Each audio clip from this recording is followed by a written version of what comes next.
The Dark Scrolls. Under the dim silver wash of the moon, the forbidden city slept. At least, it seemed to. Beneath its sweeping eaves and blood-red walls, silence lay thick as frost, broken only by the distant echo of a night watchman's wooden clappers. But inside the high, lacquered gates of the inner palace, another world stirred, one hidden from the eyes of courtiers and commoners alike. It was a world of silken corridors where footsteps whispered like secrets, of chambers heavy with the scent of incense masking the chill of stone floors, and of hearts that beat not for love but for survival. Here, in the Qing dynasty's harem, night was never simply a time for rest. It was a time for calculation, for silent battles fought behind lowered lashes, for dreams that curdled into nightmares. And in the coldest depths of winter, the nights became something far worse, an ordeal that tested the will, the body, and the soul. The emperor's harem was the empire's most gilded prison. Hundreds of women lived here, each bearing titles as fragile as the favor that granted them. Some had been chosen for their beauty, others for their family's influence, and still others for the small hope that their wombs might bring forth an heir. They lived wrapped in brocade and jewels, yet surrounded by walls higher than the tallest tree, their lives circumscribed by protocol and the ever-present hierarchy of rank. There was the empress, the supreme mistress of the harem, the noble consorts who were second only to her, the concubines and attendants who orbited these brighter stars, hoping to catch a fragment of their light. But within those glittering titles lay an unspoken truth. Each woman was replaceable, each one was expendable. And the cruelest reminder of that truth came in the form of the cold nights. In the depths of winter, the imperial palace was a fortress of ice. Even the dragon throne felt the bite of the wind that howled across the frozen courtyards. Yet the emperor's own chambers were kept warm with braziers and thick quilts, while much of the harem shivered in rooms where frost laced the windows. Not every woman could be granted the luxury of warmth. Coal was rationed, fires were assigned according to favor. And when favor was lost, whether through a whisper of scandal, a misstep in courtly etiquette, or simply the waning of the emperor's desire, a consort might find herself consigned to a chamber with no heat, her bedclothes thin, her nights long and merciless.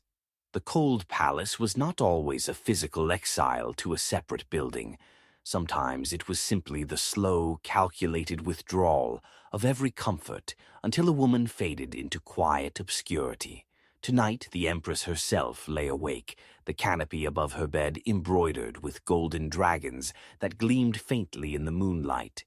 Her breath rose in delicate clouds. She was not cold, braziers burned steadily in her chamber, but her mind was a storm. It was not just the biting winter that unsettled her. It was the knowledge that somewhere in the darker reaches of the harem, women she once knew as rivals, allies, or friends now huddled under thin quilts, their lips pale, their dreams haunted.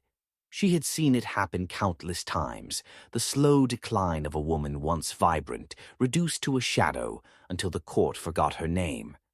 The empress had learned to keep her distance. Compassion was a weakness here, but the memory of certain faces, certain downcast eyes, still lingered. One such face belonged to Consort Yi, a woman of rare beauty and quiet intelligence. She had once been the emperor's favorite, her laughter ringing through the jade pavilions, her influence shaping small but significant decisions in the imperial household. But the tides of the harem turned swiftly. A rumor, no one could say from where it began, spread that she had spoken ill of the empress. Whether it was true hardly mattered. The emperor's visits grew infrequent. The brazier in her chamber was removed under the pretext of conserving coal. Servants came late with her meals. Winter crept into her bones, and her silks could not keep it out. Those who passed her in the corridors averted their eyes, as if her fall from grace were contagious. By the time the new year came, she was no longer seen at court gatherings. The Empress had watched this unfold with a mixture of satisfaction and unease. In the harem, another woman's downfall could be a step toward one's own security, yet there was a cruelty in it that left a bitter taste. Still, she did nothing. To intervene was to risk drawing the same fate upon oneself. And so the cold nights claimed another victim, as they always did. Outside, the snow fell in slow, deliberate flakes, settling on the curved roofs like the quiet ash of some ancient fire. The palace's beauty was at its most deceptive in winter. White courtyards gleamed under the moon, red doors stood vivid against the frost, and from afar the place might have seemed like a kingdom from a fairy tale. But within those walls the cold was more than a season. It was a weapon. It was a reminder that in the world of the Qing Harem, warmth was not a right. It was a privilege, bestowed and withdrawn at the emperor's whim. And on nights like this, when the wind hissed through the lattice screens and the braziers burned low, even the Empress could not forget that her own warmth depended on a favor that might vanish with the turning of the year. In the stillness before dawn, a single bell tolled somewhere deep in the palace, its sound muffled by the snow. It was the hour when dreams dissolved and reality returned. Servants would soon move like shadows through the corridors, carrying hot water and breakfast trays, their eyes lowered, their ears sharp. The harem would stir again, women painting their faces to mask exhaustion, arranging their hair with jeweled pins that felt heavier with each passing day. And as the pale light of morning crept across the tiled roofs, the cold would linger, not only in the air, but in the hearts of those who knew that every night here was a test, and every day was simply a prelude to the next long, silent battle. The Empress rose, her feet slipping into slippers lined with fur. The warmth beneath her toes was a small, fragile comfort. She knew better than to believe it would last forever.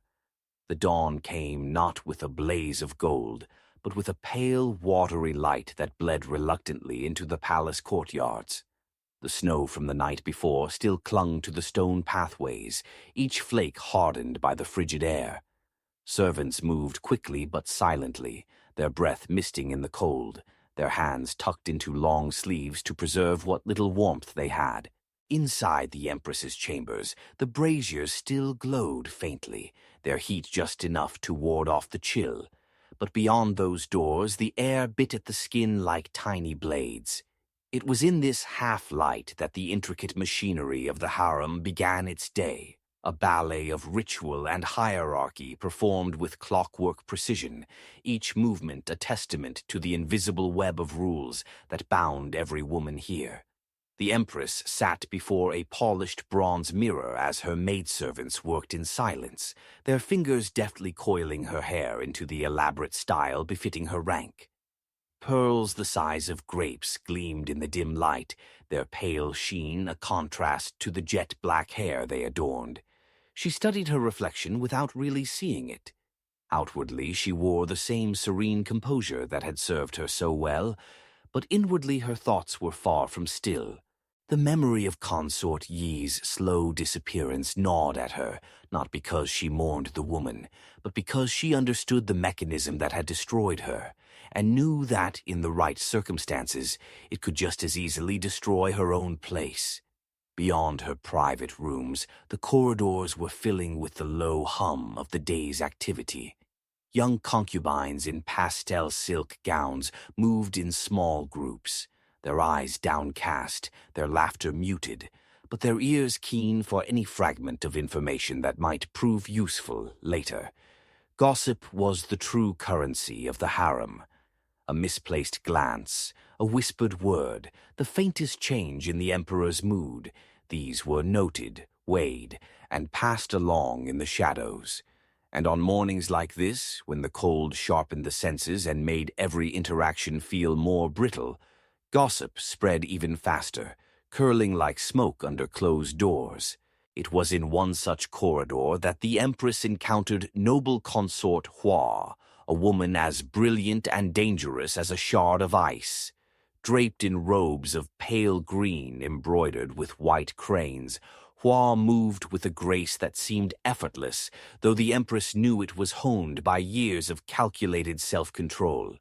Her smile was polite, her greeting impeccably formal, but her eyes carried a spark that spoke of a mind always calculating, always reaching for some unseen advantage. The Empress returned the courtesy, their words a ritual dance, each syllable weighed so as to reveal nothing and hint at everything. Later, during the formal morning assembly in the Hall of Benevolent Tranquility, the women gathered according to rank, their seating positions a map of favor and influence. The Empress presided over the gathering with calm authority, her voice measured as she relayed the Emperor's instructions for the day. Behind the formalities, however, she sensed the currents shifting. A new concubine, barely 18, had been brought into the palace only weeks before. She was from a powerful Manchu family, her beauty undeniable, and already there were whispers that the Emperor had spent 2 consecutive nights in her quarters. The young woman's cheeks were flushed, her smile demure but triumphant. To the Empress, she was a reminder of how quickly the winds of favor could change, and how easily warmth could be replaced by cold. As the assembly ended and the women dispersed, the Empress lingered, her gaze drifting to the latticed windows where the frost had begun to melt into delicate patterns. Outside, a servant was sweeping snow from the stone steps. Each sweep of the broom seemed to erase something fragile, something temporary. That was what the harem was, a landscape constantly swept clean of those who no longer mattered. That night, the wind returned, sharper than before. The Empress sat alone in her private study, a scroll of poetry unrolled before her but unread. She could hear the faint rattle of a loose window shutter somewhere down the corridor, a reminder that not every chamber in the palace was sealed against the winter air.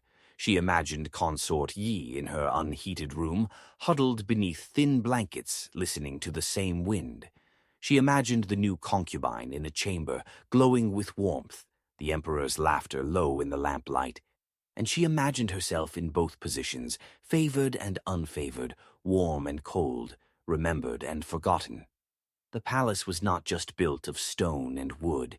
It was built of these contrasts, of the endless cycle of rise and fall.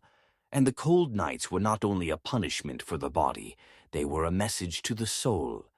That here, love was fleeting, power was conditional, and survival was an art in which warmth itself was a weapon. When the candle beside her guttered and died, the Empress did not summon a servant to relight it. She sat in the darkness, listening to the wind, feeling its fingers search the cracks in the walls. Somewhere deep within, she understood that as long as she lived here, the cold would always be waiting. Patient, silent, ready to claim her when her time came. The following day began under a sky as white as polished bone, a color that seemed to press down on the palace like a heavy lid. The cold had deepened overnight. The frost along the eaves was now thick enough to look carved. Even the sound of footsteps was muted, as though the air itself had frozen solid. In the Empress's chambers, the servants moved more quickly than usual, carrying steaming basins of water so that their mistress could wash without the bite of ice in her fingers. She accepted their service with her usual poise, but her mind was elsewhere, returning again and again to the sight of that young concubine whose rise was already the subject of quiet speculation. In this place, a single winter could change everything, and she knew well that the season was far from over. News traveled through the harem like a whispered draught slipping under a closed door, quiet at first, then undeniable. By mid-morning, the corridors were humming with it. The Emperor had spent a 3rd consecutive night in the quarters of the new concubine, Lady Wen. Such a streak was rare. Even favored consorts usually found their nights with the Emperor spaced out by duty and formality. To visit the same woman so often was not only an act of affection, but a public statement, one that could not go unnoticed by the other women of the harem. The Empress felt the weight of this shift like a drop in temperature, subtle but inescapable. In the hall of fragrant harmony, where the women gathered for tea under the watchful eye of protocol, Lady Wen was seated slightly closer to the Empress than before. A detail so small that an outsider might miss it, yet every woman in the room registered it instantly. The movement of her seat was a ripple in the carefully ordered waters of the harem's hierarchy. Wen herself played the part of modesty, lowering her gaze, offering only the briefest of smiles. But the Empress caught the flicker of triumph in her eyes. It was the same glint she had once seen in Consort Yi, long before the cold nights claimed her. After the gathering dispersed, the Empress walked slowly back to her private quarters, her silk slippers making no sound on the polished floor. In the shadowed colonnade, she passed a group of lower-ranked concubines, speaking in hushed voices. They stopped and bowed deeply as she approached, but the tension in their bodies told her they had been speaking of matters they dared not repeat aloud in her presence. She did not need to hear their words to know what they were. In the harem, every change in the emperor's affections was dissected, analyzed, and used as a stepping stone, or as a warning. That evening, as the Empress sat in her study, noble consort Hua paid an unannounced visit. It was a breach of custom to arrive without formal invitation, but Hua's rank allowed her small liberties, and her demeanor was smooth enough to mask any edge. She brought with her a box of candied plums, saying they were from a batch prepared especially for the Emperor, but that she wished to share them with the Empress. The gift was sweet, the gesture sweeter, yet the Empress knew better than to take it at face value.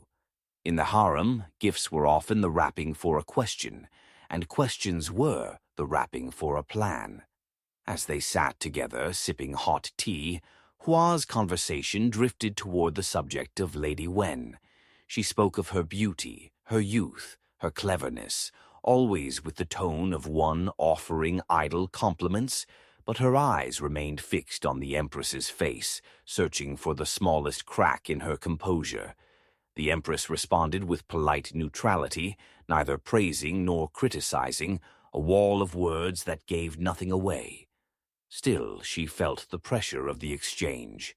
In this world, information was not merely gathered. It was mined, tested, and traded, often in the guise of casual conversation.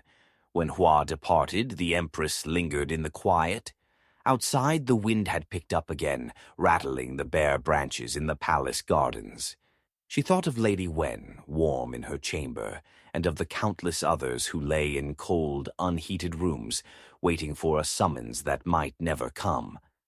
It struck her then that the cold nights were not just a punishment for those who had fallen from favor. They were a constant threat to everyone else, an unspoken reminder of the line they walked every day. Later that night, sleep eluded her. She rose and moved to the window, parting the silk curtains to look out over the snow-dusted roofs. The palace seemed almost unreal in the moonlight, a frozen labyrinth of beauty and danger. Somewhere out there, in one of those shadowed wings, Consort Yi still lived, though her name had all but vanished from court conversation. Somewhere else, Lady Wen's laughter might be mingling with the low rumble of the Emperor's voice. The Empress closed her eyes against the images, knowing they would come again regardless. The night was deep, and the air so still that she could hear the distant ring of the night watch's clappers, each beat a reminder that time was moving forward, that the balance of favor could shift again at any moment. In the Qing Harem, survival was not about winning once. It was about enduring through every shift, every season, every cold night yet to come. And as she stood there in the dark, the Empress understood that her own endurance would soon be tested in ways she could not yet foresee. The following morning carried with it a strange stillness, as if the entire palace were holding its breath. The snow that had fallen in the night was light but powdery, blanketing the courtyards in a flawless white that reflected the pale winter sun. It was the kind of beauty that could trick the eye into forgetting how merciless the cold was. From her chambers, the Empress could see the faint figures of servants sweeping the paths with long-handled brooms, their motions slow from the stiffness of their fingers.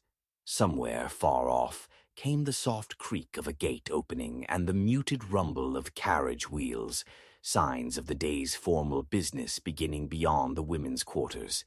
But here, within the walls of the harem, the business was of a different nature. The careful tending of alliances, the subtle reading of glances, and the endless vigilance over the fragile balance of favor. Word arrived quietly, almost reverently, through one of the senior attendants. Lady Wen had been presented with a rare gift from the Emperor, a length of imported Suzhou silk in a shade of moonlit silver.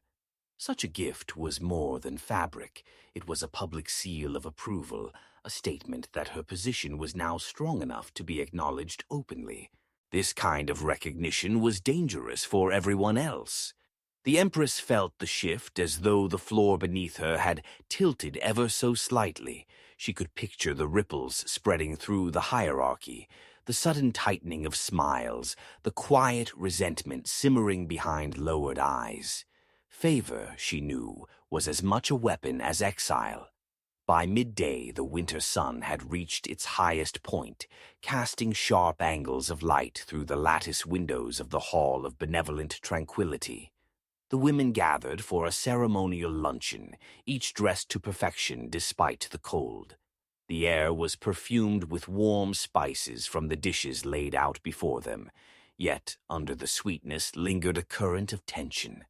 Lady Wen sat at her new place, closer still to the Empress, her silver silk gown catching every fragment of light.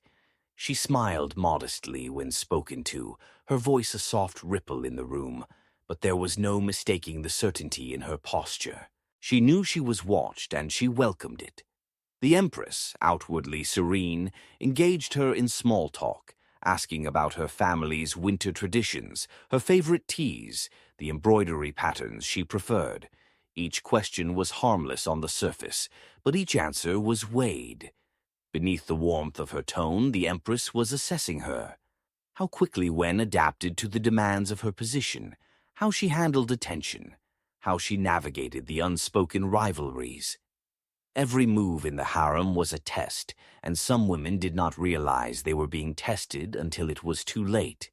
When the luncheon ended, the Empress returned to her private study, the muted sound of laughter fading behind her. She dismissed her attendants and sat alone for a long while, tracing patterns in the condensation on the window pane with the tip of her finger. Outside, the wind had picked up, swirling loose snow into delicate spirals. She thought of the cold nights again, not as punishment this time, but as prophecy. It was inevitable that Lady Wen, like so many before her, would one day feel the chill creeping in. No matter how warm the Emperor's gaze was now, it could not hold back the turn of the seasons. That evening she was visited by Imperial Physician Zhao, a man trusted to tend the health of the harem's most important figures. He came bearing a small lacquered box of herbal infusions, explaining they would strengthen her constitution against the winter air. His tone was respectful, but there was an edge of concern in his eyes. He had seen too many women fall ill during the long winters, their health quietly declining until they were sent away to convalesce, often never to return. The Empress accepted the gift, thanking him with the formality that protected both of them from undue speculation. Later, as darkness fell, she took a slow walk through the covered walkways that connected her quarters to the lesser gardens. The lanterns hung at intervals along the path cast warm pools of light onto the snow, creating the illusion of safety. Yet beyond each circle of light lay shadow, deep and absolute. She passed the cold palace, a section of the harem long abandoned for official use, but still whispered about in the servants' quarters. The building loomed in the half-dark, its windows sealed, its doorways shrouded in frost. It was said that once a woman was sent there, she rarely returned. Even the Empress avoided looking directly at it as she passed. That night the wind howled against the palace walls, rattling the wooden frames of the windows. In her chamber the braziers burned steadily, but she could not escape the thought of the rooms without them, where women lay curled in on themselves, chasing scraps of warmth in the folds of thin blankets. The cold was not only a physical force, it was a presence, a silent adversary that claimed its victims slowly, without ceremony, and it was patient. In the harem, everything was temporary, even the fire. She lay awake long after the candles had burned low, listening to the gusts outside. The sound was like the low moan of something ancient and restless, moving through the corridors unseen. Somewhere, Lady Wen was sleeping in comfort, the Emperor's scent still clinging to the air of her chamber. Somewhere else, Consort Yi was shivering in the dark. Between these two fates lay only the thinnest of lines, a line the Empress walked every day with the grace of someone who knew the ground beneath her could give way at any moment. When she finally closed her eyes, it was not to the thought of triumph or defeat, but to the simple truth that in the Qing Harem every night, warm or cold, was a battle, and every morning was a reckoning. The snow had stopped by the next morning, but the cold remained, sharper now, as if the air itself had turned to glass. From her chambers the Empress could see the thin plumes of smoke rising from the few chimneys allowed to burn during the daylight hours. The rest of the palace roofs lay bare, glistening under the pale sun, betraying the absence of warmth within. She sat by the window, her tea cooling in her hand, her gaze fixed on nothing in particular. The wind outside was quiet for the moment, but she knew it was only sleeping, gathering strength for the night. The day began with the formal inspection of the harem's stores, a ceremony steeped in etiquette, where every movement was watched and every expression noted. The Empress walked the long storerooms alongside the chief steward, the clink of keys and the shuffle of attendants' slippers echoing through the narrow aisles. Here were bolts of silk stacked like treasure, their colors muted in the winter light. There, porcelain jars of rare spices sealed with wax. But what caught the Empress's attention most were the coal stores, neatly stacked black bricks that represented the difference between a warm night and a slow descent into illness. She saw, without comment, the discreet marks on certain stacks, indicating which chambers they were destined for. Lady Wen's mark was there, fresh and clear. Consort Yi's was nowhere to be found. The afternoon brought a summons from the Emperor himself. It was not unusual, but the timing was deliberate. He seldom called for the Empress during the day, unless he wished to remind the court of her standing. She dressed in layered silk robes the color of deep plum, lined with sable, her hair adorned with gold and jade. When she entered the Hall of Radiant Harmony, the Emperor greeted her with a faint smile, his voice warm but measured. They spoke of the approaching new year, of the festivities to be planned, of the offerings to be made at the ancestral altars. It was a conversation steeped in duty. Yet, beneath the formalities, the Empress sensed the quiet weight of his expectations. When she left the hall, the corridors seemed colder than before. The sun was already low, casting long shadows across the courtyards.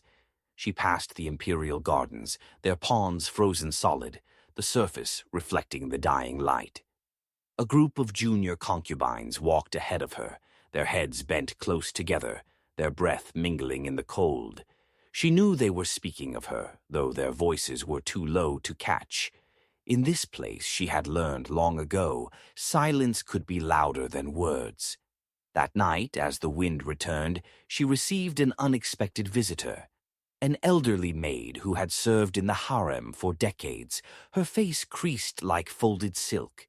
The woman bowed low before speaking, her voice carrying the tremor of someone who had weighed her words carefully before daring to utter them. She told the Empress that Consort Yi's condition had worsened. Her cough was deep, her strength fading.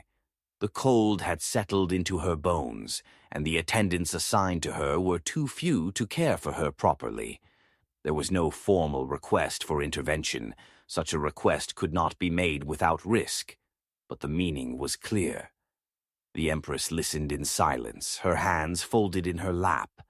To act would be dangerous. It would draw attention to her sympathies, perhaps even suggest that she questioned the Emperor's decisions.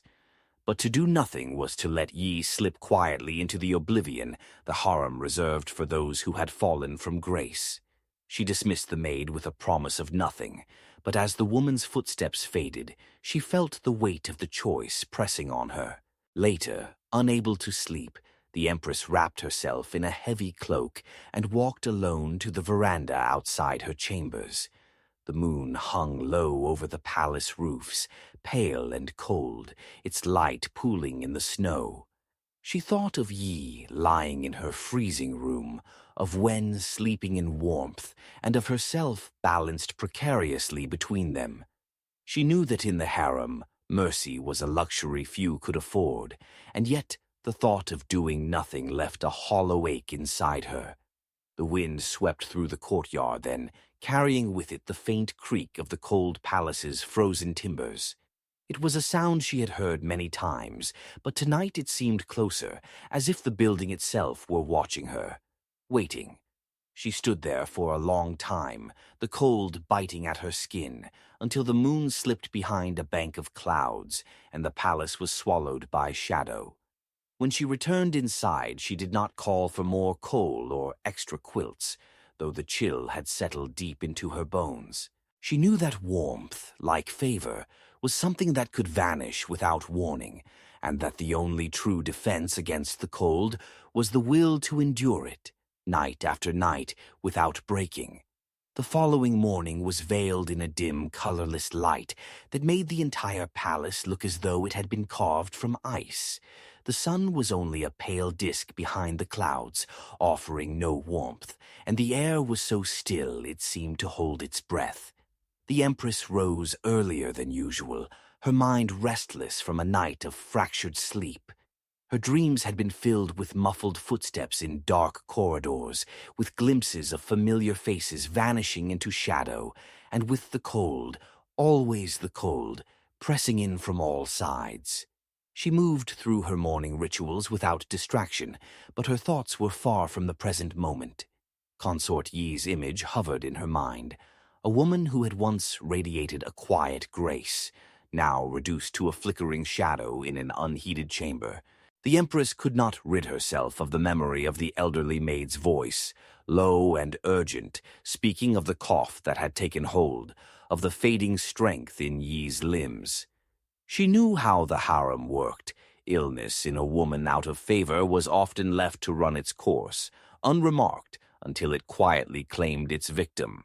By mid-morning, the Empress decided to visit the storerooms again, under the pretext of inspecting preparations for the New Year festivities. The chief steward walked at her side, reciting inventories in a careful monotone, but she was listening for something else, a detail, a loophole, a way to redirect resources without attracting attention. In the back corner, stacked neatly and marked for the Emperor's private quarters, she saw a small reserve of fine coal, enough to warm a room for several nights. She let her gaze linger only for a heartbeat before turning away. That was all it took. The steward noticed, and later that day, a quiet instruction passed through the servants' hall. No record would show it, but one of those coal bundles would make its way to a lesser wing of the harem. When evening came, she kept to her quarters, knowing the Emperor was elsewhere. The braziers in her room were glowing hot, filling the air with the faint scent of sandalwood. She sat by the low table, a scroll of poetry unrolled before her, though her eyes did not move across the lines. Instead, she listened to the muffled footsteps of attendants passing in the corridor, to the distant crack of ice shifting on the garden pond, to the restless breathing of the winter wind. Somewhere, not far from here, Yi would be feeling warmth again for the first time in weeks. The Empress imagined her surprise, the cautious way she might edge closer to the brazier, half believing it was a mistake that could be taken away at any moment. The next day brought an unexpected summons from noble consort Hua. She arrived in a swirl of pale blue silk embroidered with white magnolias, her expression the perfect balance of courtesy and curiosity. They sat together over tea, and Hua spoke at length about the Emperor's recent visits to Lady Wen, about the gifts being sent to her quarters, about how quickly the new favorite was mastering the subtleties of court life. It was all presented as idle talk, but the undercurrent was clear. Hua was testing her, gauging her reaction. The Empress offered only the calm responses expected of her, but she could feel the older woman's eyes searching for a tell. When Hua departed, the Empress remained still for a long while. She knew that even the smallest deviation in her demeanor would become fuel for whispers, and whispers, once loosed, could grow teeth. That night she kept her own counsel, speaking little even to her closest attendants. The cold outside was intensifying again, and she could feel its slow creep beneath the edges of her robes despite the warmth of her chamber. It reminded her that every act of kindness, every calculated move, every silence she maintained was part of a larger game, one that could end with her on either side of the warmth. She rose before dawn the next morning, unable to bear the confines of her bed any longer. Wrapping herself in a heavy cloak, she stepped onto the veranda. The courtyard was silent, but for the faint whisper of snowflakes drifting down, each one catching the lantern light like a spark before dissolving into darkness. She walked the length of the covered walkway, her breath rising in pale clouds, until she reached a vantage point from which she could see the roof of the cold palace.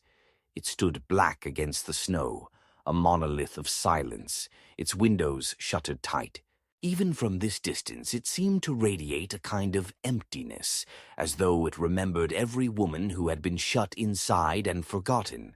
For a moment she imagined herself within those walls, the air unmoving, the cold sinking into her bones, the nights stretching endlessly with no summons, no warmth, no sound but her own heartbeat. The vision was brief but sharp enough to make her draw her cloak tighter. In the Qing Harem, the cold palace was more than a place. It was a fate that hovered over them all like a shadow, and the cold nights were its messengers. As she turned back toward her chambers, she carried with her the unshakable knowledge that the line she walked was narrowing. The palace had a way of testing its inhabitants, and she could feel that her own test was coming. Whether she would meet it with warmth or cold in her heart remained to be seen. The day that marked the beginning of her test came without warning. It began like any other, a muted winter morning, the sky the color of pale ash, the sound of servants sweeping snow in soft rhythmic strokes. The Empress rose, as she always did, to the quiet rustle of silks and the faint clink of hairpins. Yet there was a difference in the air, subtle but unmistakable, a stillness that felt less like peace and more like the breath before a storm. Her attendants spoke in voices lower than usual, and their glances, those fleeting, careful glances, told her there was news they dared not deliver without the proper moment. It came during the mid-morning court assembly, when the harem gathered in the Hall of Benevolent Tranquility. The emperor was absent, but an imperial decree was read aloud in his name. The words were precise without flourish. The coal rations for certain chambers would be reduced, effective immediately, in order to conserve supplies for the upcoming New Year ceremonies. It was framed as an administrative adjustment, nothing more. Yet the names of the chambers affected hung in the air like frost, and among them was her own. The Empress listened without so much as a flicker in her expression. Around her, the other women bowed their heads, their faces masks of compliance, but she could feel the quickened breath, the tiny sparks of curiosity and calculation igniting in their eyes. This was not about coal. This was about favor, and the message was clear. Her place was not as unshakable as it appeared. When the assembly dispersed, she walked the corridors in measured steps, feeling the cold seep into the space around her as though it were already claiming its ground. She passed Lady Wen, who offered a bow that was perfect in form, yet carried an edge of quiet triumph. The younger woman's cheeks were warmed by recent visits from the Emperor. Her silver gown shimmered faintly even in the dim winter light. The Empress returned the bow with serene dignity, her face betraying nothing, but inside she felt the chill deepen. By late afternoon, the reduced fires were already noticeable. The air in her chambers grew heavier, the heat from the braziers barely pushing back the cold. She sat at her desk, her hands resting on a scroll she had not yet unrolled, listening to the muffled sounds beyond her doors. Somewhere nearby, laughter drifted faintly, a reminder that warmth, both literal and symbolic, had simply shifted elsewhere.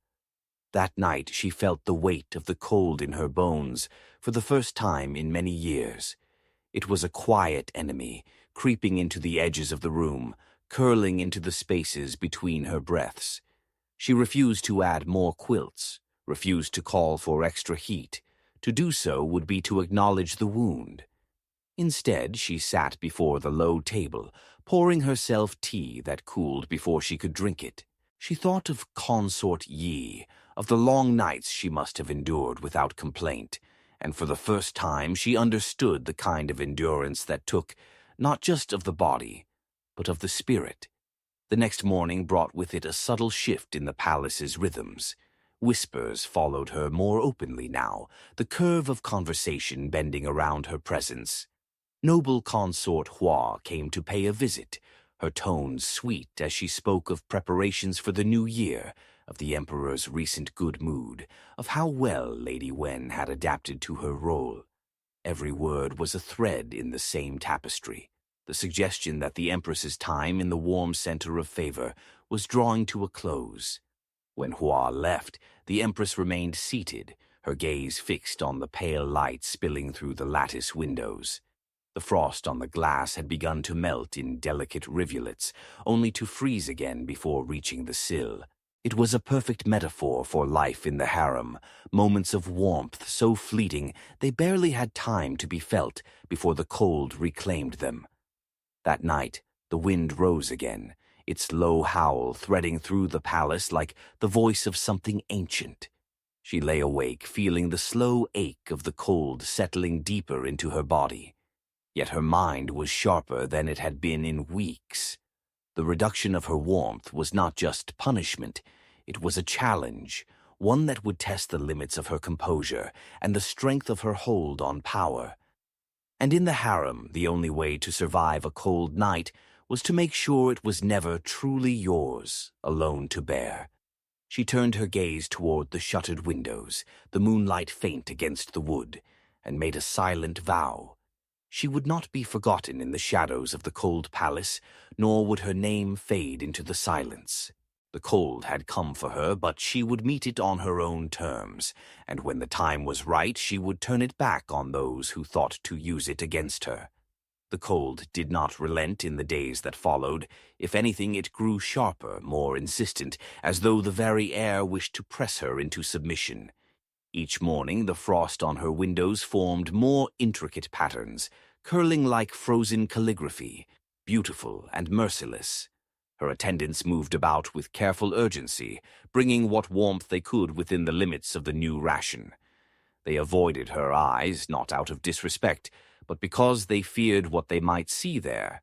A crack, a sign that the cold was winning. The Empress did not give them that satisfaction. She dressed each day in her finest winter robes, their silks and furs arranged with meticulous precision, and walked the harem's corridors as though the chill did not touch her. She attended the morning assemblies, her posture unshakable, her voice steady, never once alluding to the decree that had dimmed her braziers.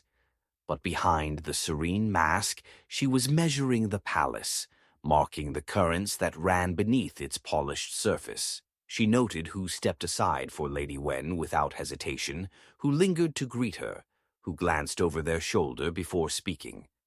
The cold might have claimed her rooms, but she refused to let it claim her presence. One evening, as the shadows lengthened and the lanterns were lit, she summoned the chief steward to her private quarters. He arrived quickly, bowing low, his breath misting in the cool air.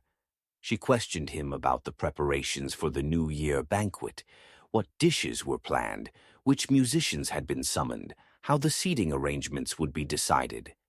Each question was casual, even pleasant, yet layered with purpose. When she dismissed him, she knew exactly where she would place her pieces when the time came. The banquet itself was a spectacle of light and warmth. The grand hall blazed with golden lanterns, their glow spilling across lacquered tables piled high with delicacies. The air was fragrant with roasted meats, jasmine tea, and the faint scent of sandalwood. Musicians played softly in the background, the notes threading between bursts of polite laughter. Lady Wen was resplendent in a gown of crimson silk edged with pearls, seated in a place of honor beside the emperor. She smiled often, speaking softly when addressed, her youth and beauty a centerpiece of the evening. The Empress watched her from across the table, offering her own measured smiles, engaging in light conversation with the noble consorts and high ministers' wives who sat nearby. She knew every eye in the hall would be noting her behavior, searching for tension or resentment. She gave them none. Instead, she let her calm radiate, a stillness so deliberate it became its own kind of power. When the emperor raised his cup to her in a gesture of formal respect, she returned the salute without hesitation, her gaze steady, her voice carrying clearly across the table. But the true work of the night was done in the quiet exchanges between courses, in the glances, the nods, the carefully chosen words spoken to those who understood their weight. By the end of the evening, she had sown the beginnings of alliances, the kind that would not show in tomorrow's whispers but would bear fruit when the season changed. The cold in her chambers remained, but it no longer felt like a punishment. It had become a reminder, a whetstone against which she sharpened herself. She visited the storerooms again under the guise of checking supplies, noting without comment that coal rations were subtly shifting. Somewhere, the balance of warmth was being recalculated. She passed the cold palace on her evening walks, no longer averting her gaze. Its silent, frost-covered walls were a warning, yes, but also a testament. Those who survived its shadow did so not by pleading for warmth, but by learning to create their own. On the final night of the season's harshest cold, she stood once more at her veranda, the palace spread before her in silvered shadow. The moon was bright, casting long lines across the courtyards, and the air was so still it seemed to hold every sound captive. Somewhere far off, a brazier crackled. Somewhere nearer, the snow creaked under the weight of a passing servant. She breathed in the cold, letting it settle in her lungs, not as an enemy now, but as something she had claimed. She thought of Consort Yi, of Lady Wen, of all the women who had walked these corridors before her, and all those who would come after. The harem was not built for love, nor even for beauty. It was built for endurance. Warmth came and went, favor rose and fell. But those who understood the cold, who could stand unflinching in its grasp, would leave their mark in ways that outlasted the season. When she turned back into her chamber, the braziers burned low, their heat faint but steady. She let her hand rest above the warmth for a moment, then moved past it without slowing. The cold nights would come again. Of that she had no doubt. But when they did, she would meet them not as a victim, nor even as a survivor, but as a force the cold itself could not diminish. And in the silent depths of the palace, where the wind slid like a whisper through the eaves, the Empress's resolve settled into place, quiet, invisible, and unbreakable, waiting for the next turn of the season, and the next test it would bring. Thanks for watching. Subscribe for more.